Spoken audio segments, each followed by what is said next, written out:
For nearly a decade, Detective Rourke stood as a symbol of justice in Larkspur, Colorado, solving every case, earning the town's admiration, and even gaining the trust of the FBI. But behind the polished badge and flawless record was a carefully constructed illusion. When Sarah Kim, a young federal analyst, spotted a strange pattern in his closed cases, a dark truth began to emerge. The man who caught the criminals was orchestrating the crimes himself. This is the unbelievable story of how one cop built a secret empire beneath a uniform, and how the truth finally caught up with him. Detective Adam Rourke was the kind of police officer every small town dreams of. Tall, composed, and always professional, he wore his uniform like it was a second skin. In Larkspur, Colorado, he wasn't just respected, he was admired. Residents felt safer just seeing him at the grocery store or waving from his patrol car. He remembered names, birthdays, and family stories. He coached Little League on weekends and volunteered during holiday drives. To the town, Rourke was more than a cop. He was a symbol of stability. He joined the force straight out of the academy and quickly earned a reputation as a brilliant detective. He solved tough cases that baffled others, spotted clues others missed, and kept a calm head during high-stress situations. Within a few years, he had moved up the ranks and became the department's go-to officer for complex investigations. His reports were always perfect, his evidence always thorough, and his instincts always right, or so it seemed. When the FBI opened a satellite office nearby, it made perfect sense to appoint Rourke as the department's liaison. He had the experience, the trust, and the leadership skills to bridge the gap between local law enforcement and federal agents. FBI supervisors praised his professionalism. They often relied on his insights during joint operations. Rourke had access to high-level intelligence and sensitive databases, and no one ever questioned his integrity. The town had full confidence in him. Whenever something went wrong, a burglary, a missing person, a violent crime, people waited for Rourke to arrive. His presence calmed victims. His thoroughness reassured families. He was featured in the local paper more than any politician or mayor.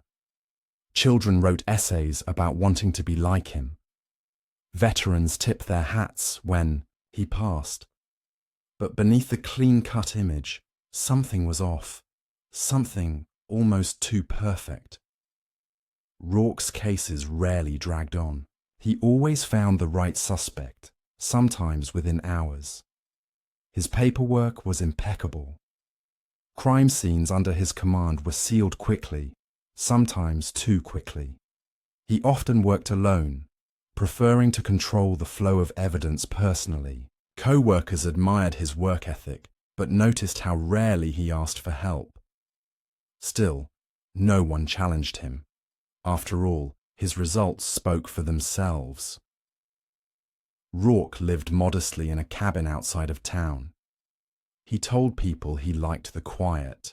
He didn't attend many social events, but explained that the job took its toll and he preferred solitude. People respected that. His private nature was seen as a reflection of his dedication. No one thought to look deeper. What the town didn't realize was that their most trusted protector had used their belief in him as a shield. Every salute, every handshake, every thank you had quietly reinforced his cover. He knew exactly how to walk the line, just enough attention to be respected, never too much to invite suspicion. In a world full of noise, he made silence his disguise. For years, Adam Rourke lived two lives, one for the public, the other in the shadows. And no one, not even the FBI, had any idea. The first robbery didn't raise many eyebrows. A small regional bank on the edge of town was hit just before closing. The security system went offline moments before the vault was breached. The thieves were in and out in less than 5 minutes. leaving no trace behind. Cameras were blank. No fingerprints, no DNA, no forced entry. It was as if the money had simply vanished. Detective Adam Rourke was assigned to the case. Within a week, he presented a suspect, a drifter with a minor criminal record who had been seen near the area. A search of the man's motel room turned up some of the stolen cash. He was arrested and charged. Case closed. Over the next 2 years, similar incidents followed. An armored truck disappeared on a delivery run and was later found abandoned, its contents gone. A federal courier service lost a package containing seized narcotics evidence. A jewelry store's alarm system shut down during a midnight break-in. Every crime had one thing in common: no leads. Yet Rourke always managed to find someone to pin the blame on. He produced airtight cases, with evidence that held up in court. Suspects confessed. Judges handed down convictions. He was hailed as a genius investigator. To most people, it seemed like luck, maybe even divine justice, that Larkspur had such a capable officer. But behind closed doors, quiet doubts began to surface. A few officers started whispering about how convenient it all was, how the crimes only seemed to escalate when Rourke was in town, how he often arrived at crime scenes before backup was called. Still, no one dared question him directly. He was the department's pride and joy, and challenging him meant going against everything the town believed in. Rourke's reports were always detailed and precise, filled with just enough technical jargon to satisfy superiors without drawing suspicion. He attributed the crimes to out-of-town gangs or professional thieves, saying they were testing small-town security systems. It was a theory that made sense to the FBI, who were already monitoring regional crime rings. Rourke's close relationship with federal agents only increased his credibility. No one thought to question the origin of the evidence he submitted, until much later. Each new robbery seemed more sophisticated than the last, yet they followed a pattern, always just within reach of Rourke's jurisdiction, always resolved by him, and always ending with a suspect who couldn't afford a good defense. Many of those arrested had past records, but no history of violence or high-level theft. Some later recanted their confessions, claiming they had been pressured or misled, but their stories were ignored. Why would anyone doubt the town's most trusted detective? What no one realized was that Rourke wasn't chasing criminals, he was eliminating loose ends. Each arrest was carefully staged, each crime meticulously planned. He knew how the system worked, how evidence could be shaped, and how people would rather believe in a hero than question a pattern. As the town praised his brilliance, the man they trusted was building a criminal empire right under their noses. It was a young analyst at the FBI's Denver office who first noticed something odd. Her job was to review closed cases from smaller towns, looking for connections to larger criminal networks. Most days, it was routine work, long hours of reading, reports, checking databases, flagging the occasional overlap. But when she pulled the files from Larkspur, something didn't sit right. The cases were clean, too clean. Every robbery had been solved. Every suspect had confessed. Yet the confessions felt formulaic, the evidence too perfectly aligned. The analyst wasn't sure what she was seeing, but her instincts told her it was worth a deeper look. She began mapping the locations of the robberies. As she plotted the points, a strange pattern emerged. The crimes formed a crescent shape on the outskirts of town, almost like someone was circling the area. It wasn't just geography, it was timing too. The crimes occurred near full moons, every 6 to 8 weeks, like clockwork. It was subtle, but consistent. The spacing, the locations, Even the types of targets all followed an unseen logic. To the analyst, it felt like someone was testing boundaries, probing systems, and doing it from the inside. She brought her findings to a supervisor, who at first dismissed it as coincidence. But after a second review, the pattern was impossible to ignore. The FBI reopened the Larkspur robbery files quietly, without alerting local law enforcement. They didn't want to risk tipping off the wrong person.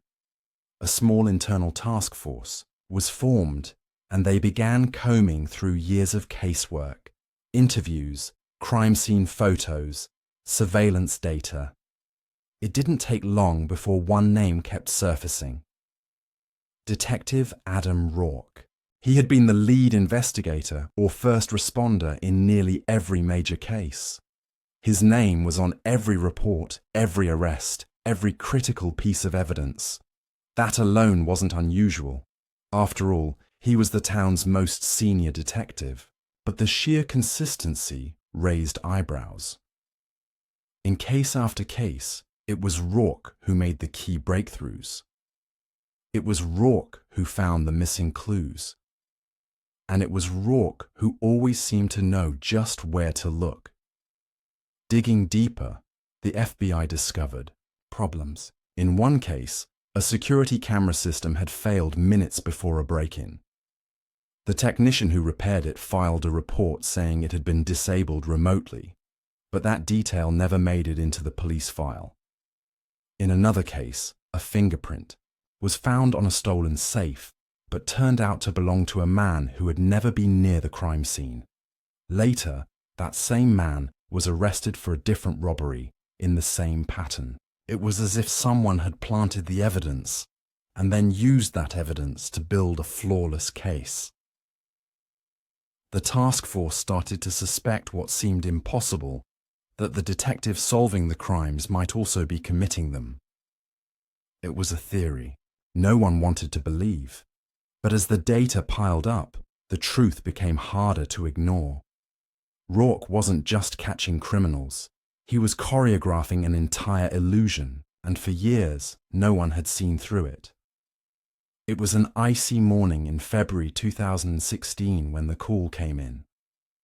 An armoured truck had disappeared while travelling a remote mountain route just outside of Larkspur. The vehicle had left its last known location at 7:13 a.m. and was scheduled to arrive at a bank 40 minutes later. It never made it.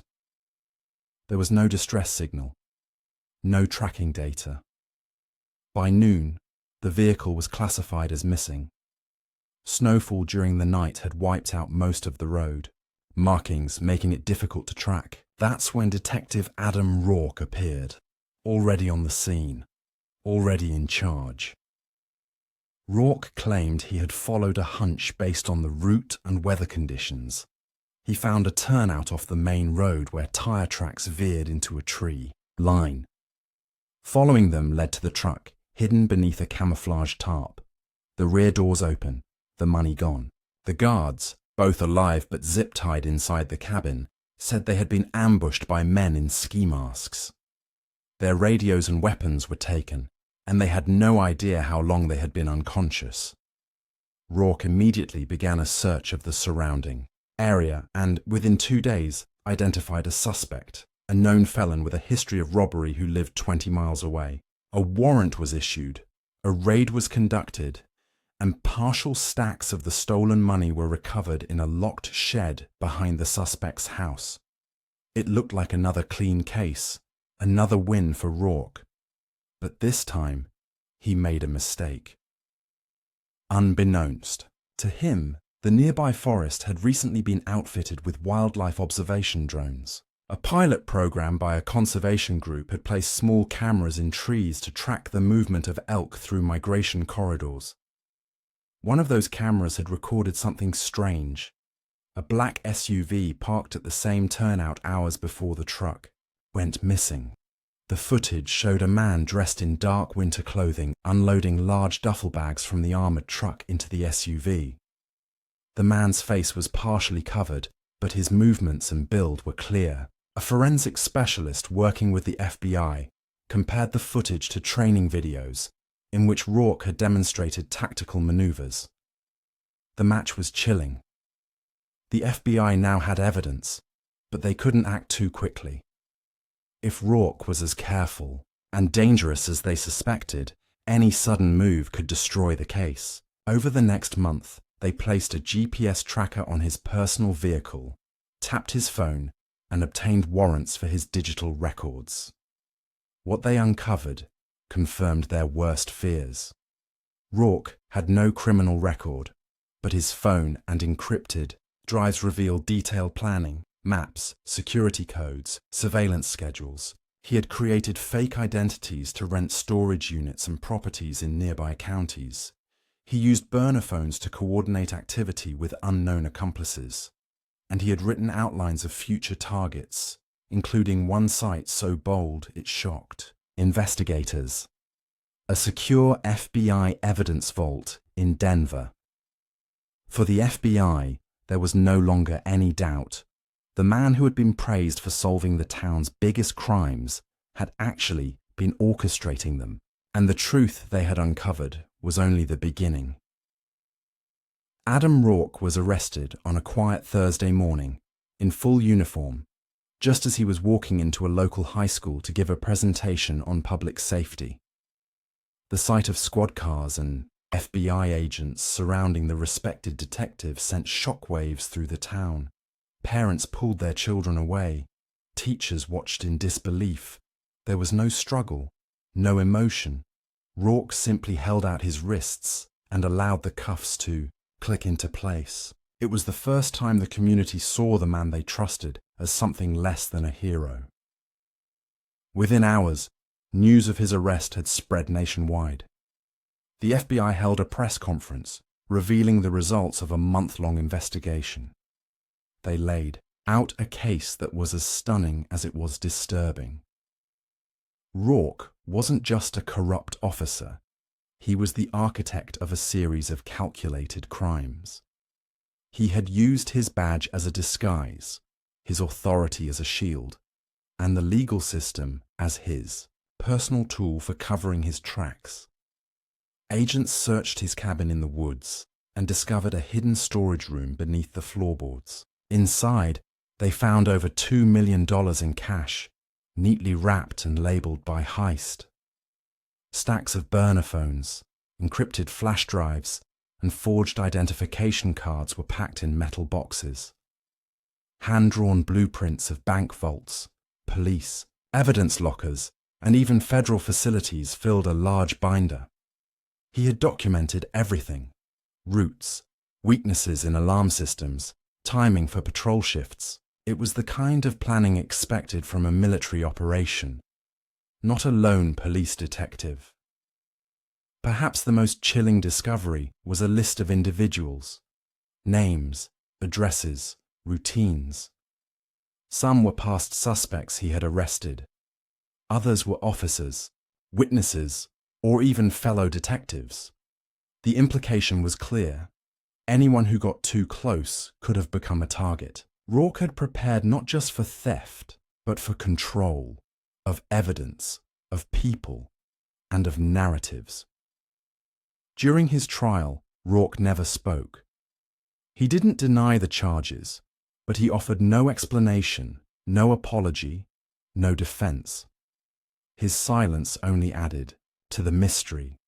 Prosecutors presented overwhelming evidence: fingerprints, financial records, security footage, and even recovered stolen property. A jury found him guilty on 27 counts, including conspiracy, robbery, evidence tampering, and abuse of power. The judge handed down an 87-year sentence, calling Rourke a predator who hid behind a badge and betrayed every oath he took. The town of Larkspur was left stunned, struggling to reconcile the man they thought they knew with the criminal he truly was. Former suspects began appealing their convictions. Some were released after new investigations showed how evidence had been planted. Trust in the local police force crumbled. Officers who had worked beside Rourke were interrogated, scrutinized, and in some cases, quietly reassigned. And yet, one final twist remains. Of the millions Rourke was suspected of stealing, $1.2 million was never found. It wasn't in his cabin, his bank accounts, or his known properties. Authorities believe it was moved or handed off before his arrest. Whether hidden for later use or passed to an accomplice, no one knows. The question still lingers. Did Rourke act alone? Or is someone else still out there, continuing the story he began? The man who fooled an entire town and even the FBI may be behind bars. But the full truth of what he built in the shadows may never be known. Detective Adam Rourke.